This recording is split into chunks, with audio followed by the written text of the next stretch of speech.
Welcome to my channel AB news में आप सभी दर्शकों का स्वागत है। तो देखते रहिए आपका अपना चैनल AB न्यूज़।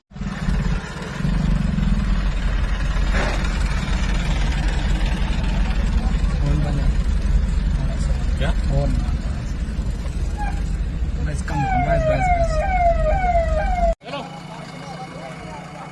हटा लो मोटरसाइकिल हटाओ।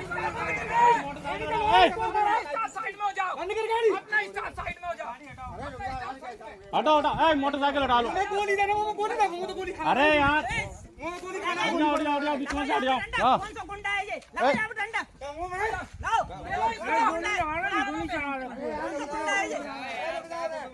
क्यों रे समझ नहीं?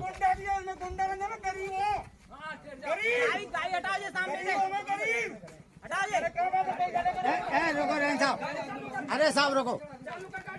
100 नंबर लगा 112।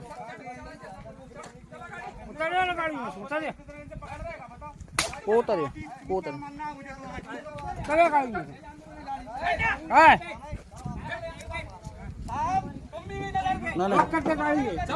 दूर हटो, इसमें कोई फायदा नहीं है। फायदा नहीं। हाँ, तो गलत काम करोगे काय की बातचीत गलत रेंज खोदोगे काय की बातचीत।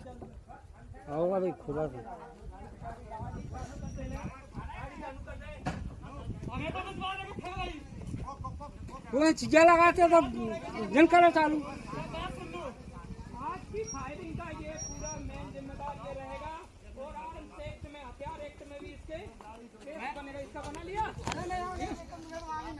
चलो आगे चलो। तुम लोग ये गोली लगाओ। अगर घर से नहीं उठा लाया तो मेरा भी नाम नहीं।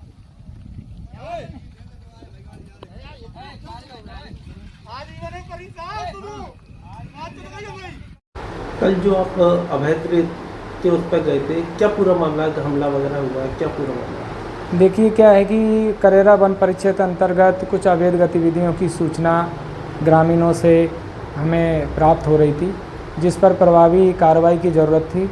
और वन मंडल से भी हमारे वन मंडलाधिकारी के द्वारा इस संबंध में सख्त निर्देश जो है सभी रेंज ऑफिसरों के लिए थे कि वनों में जो है अवैध जुताई कटाई और इस सीजन में रबी की जो फसल की तैयारी जो है वन क्षेत्रों में कर रहे हैं लोग, उस पर प्रभावी रूप से नियंत्रण लगाना है।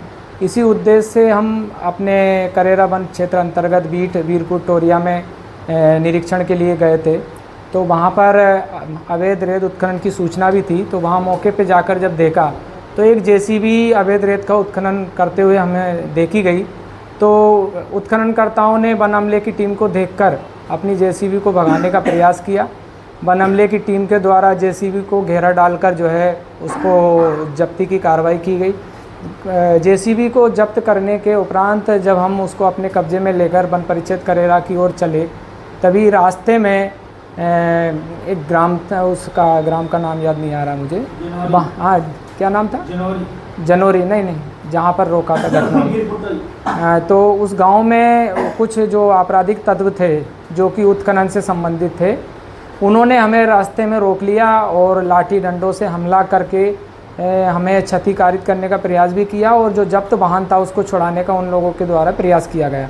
तो इसी दौरान मैंने अपने वन अमले की व जब्त संपत्ति की सुरक्षा के नज़रिए से हवाई फायर किया, उन लोगों को चेतावनी देते हुए कि आप लोगों के लिए चेतावनी है, अन्यथा किसी को भी कोई नुकसानी हो सकती है। एक राउंड मेरे द्वारा फायर किया गया था शुरू में, उसके बावजूद भी वो लोग उन समझ में उनके नहीं आई। उसके बाद दूसरा राउंड मेरे द्वारा फायर किया गया, तब उनके बीच में थोड़ा भय कारित हुआ और वो लोग तितर बितर हुए। उसके बाद हमारे लिए रास्ता बना। फिर आगे चलकर उन्होंने पुनः दोबारा टोरिया कला गांव है वहाँ पर पुनः रास्ता रोक लिया। इसी दौरान मेरे द्वारा हमारे वन मंडलाधिकारी श्री सुधांशु यादव जी को तत्काल सूचना दी गई। उनके द्वारा भी पुलिस बल उपलब्ध कराने का और वन अमला उपलब्ध कराने का मुझे आश्वासन दिया और मुझे बताया कि आप नज़दीकी SDOP साहब से संपर्क करें। तब मेरे द्वारा जो है SDOP करेरा IPS श्री आयुष जाकर साहब से संपर्क किया गया। उनके द्वारा तुरंत दिनारा थाना पुलिस एवं करेरा थाना पुलिस को भेजा गया। पुलिस के मौके पर पहुंचते ही जो आपराधिक तत्व थे वो एक तरह से गांव में छुप गए और उसके बाद उन्होंने कोई हरकत नहीं की और जो जब्त जेसीबी थी उसको पुलिस की अभिरक्षा में हम लोग लेकर करेरा पहुँचे।